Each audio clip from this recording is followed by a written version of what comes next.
નમસ્કાર દર્શક મિત્રો, હું છું મહેશ ઠાકોર અને આપ જોઈ રહ્યા છો the Times of Mahisagar news.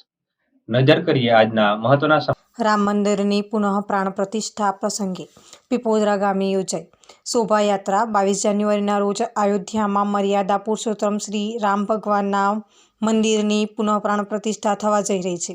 ત્યારે આખો દેશ રામમય ભક્તિથી રંગાઈ ગયો છે. અરવલ્લી જિલ્લો પણ રામમય ભક્તિથી રંગાઈ ગયો છે. અરવલ્લી જિલ્લાના બાયડ તાલુકાના પીપોદરા ગામ ખાતે રામ ભક્તો દ્વારા પીપોદરા ગામમાં શોભાયાત્રાનું આયોજન કરવામાં આવ્યું હતું. સમગ્ર પીપોદરા ગામમાંથી જય અંબે યુવક મંડળના તમામ સભ્યો તથા આશાપુરા યુવક મંડળના તમામ સભ્યો અને જય બાબા રામદેવ યુવક મંડળના તમામ સભ્યો અને પીપોદરા સમગ્ર ગ્રામ શોભાયાત્રામાં મોટી સંખ્યામાં રામ ભક્તો ઉમટી પડ્યા હતા.